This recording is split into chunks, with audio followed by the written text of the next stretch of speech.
Web3 का परिचय course में आपका स्वागत है। आज के पार्ट में हम क्रिप्टोग्राफी के बारे में बात करेंगे। क्रिप्टोग्राफी की मूल बातों को जानेंगे। तो चलिए शुरू करते हैं। सबसे पहले जान लेते हैं कि क्रिप्टोग्राफी आखिर किसको कहते हैं।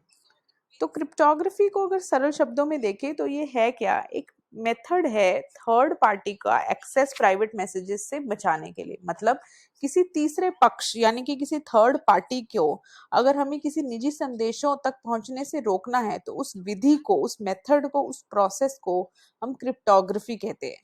या हम दूसरे शब्दों में ये कह सकते हैं कि क्रिप्टोग्राफी एक ऐसा साधन है, एक ऐसी विधि है जिसके जरिए हम कुछ ऐसे लोगों को जो कि तीसरे पक्ष के लोग हैं, जिनके लिए वो डेटा नहीं होना चाहिए, जिनको नहीं दिखना चाहिए, कुछ इंपॉर्टेंट जो संदेश हैं, जो दो लोग आपस में कम्युनिकेट कर रहे हैं, जो संदेश भेज रहे हैं, अगर हम चाहते हैं कि जो अननोन लोग है या तीसरे पार्टी है उसको वो मैसेज ना पढ़े, वो ना देख पाए, तो उसको रोकने के लिए हम जिन चीजों का यूज करते हैं उसको क्रिप्टोग्राफी कहते हैं। तो इससे आपको समझ आएगा क्रिप्टोग्राफी क्यों इतनी इंपॉर्टेंट है। और ब्लॉकचेन के केस में तो क्रिप्टोग्राफी बहुत ज्यादा जरूरी है।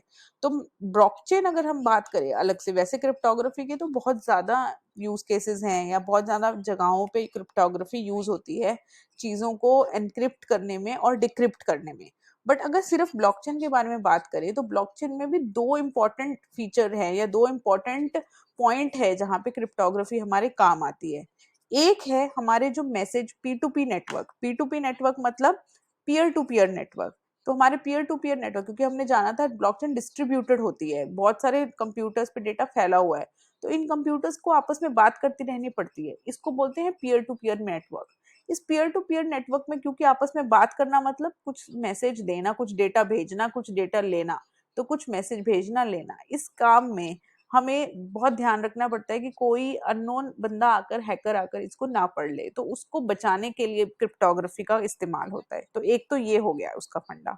दूसरा फंडा है हैशिंग। अब हैशिंग के बारे में हमने थोड़ा सा अपने पहले पार्ट में पढ़ा था, जब हम ब्लॉकचेन की मूल बातों के बारे में डिस्कस कर रहे थे कि हम क्या करते हैं, हर ब्लॉक में जो ट्रांजैक्शन का डेटा हो जाता है, पढ़ खत्म हो जाता है, पूरा कंप्लीट हो जाता है ब्लॉक, तब हम उन ट्रांजैक्शंस का एक हैश वैल्यू निकालते हैं, उस ब्लॉक की एक हैश वैल्यू निकालते हैं, और वो हैश जो है वो अगले ब्लॉक में प्रीवियस हैश की तरह स्टोर हो जाती है, सेव हो जाती है। उसको इसलिए हम उसको वहां पे जमा कर लेते हैं ताकि उसका एक लिंक बना रहे पिछले ब्लॉक से, ताकि कोई भी चेंज हो अगर कल को तो हमें पता चल जाए कि हमारी ब्लॉकचेन में कुछ छेड़खानी हुई है। इस पूरे प्रोसेस को हैशिंग कहते हैं।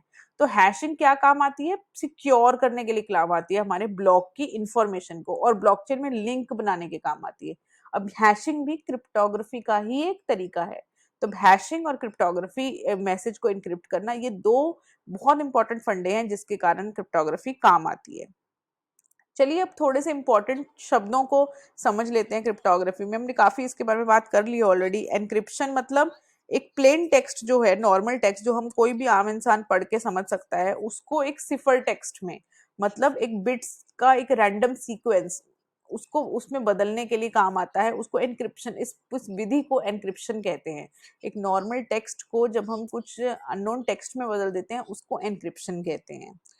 की क्या होती है, की मतलब चाबी। तो चाबी क्या है, वो छोटी सी इंफॉर्मेशन जिसको इस्तेमाल करके आप उस एनक्रिप्टेड टेक्स्ट को पढ़ सकते हो वापस से, और उसको वापस करने में उसको क्या बोलेंगे, डिक्रिप्शन। ये इंक्रिप्शन का उल्टा है। डिक्रिप्शन का मतलब क्या, उस की को यूज करके, उस इंफॉर्मेशन को यूज करके, जिस भी इंसान के पास वो की होगी वही वो ताला खोल सकता है, और ताला क्या है, एनक्रिप्टेड डेटा, उसको खुल के क्या मिलेगा, डिक्रिप्टेड डेटा। चलिए डिफरेंट टाइप्स ऑफ क्रिप्टोग्राफी के बारे में भी थोड़ा जान लेते हैं। जो क्रिप्टोग्राफी होती है वो मेनली तीन तरीके की होती है। एक होती है सिमेट्रिक की क्रिप्टोग्राफी। इसमें एक ही की चाबी का इस्तेमाल होता है, एनक्रिप्शन के लिए भी और डिक्रिप्शन के लिए भी।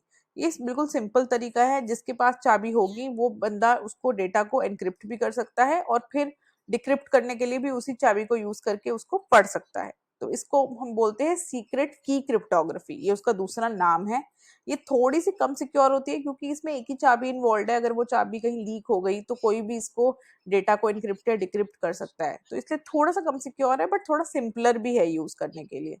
तो ये सिमेट्रिक की। दूसरा आप समझ सकते होंगे एसिमेट्रिक। एसिमेट्रिक का मतलब इसमें दो चाबियां यूज होती हैं, पेयर ऑफ कीज।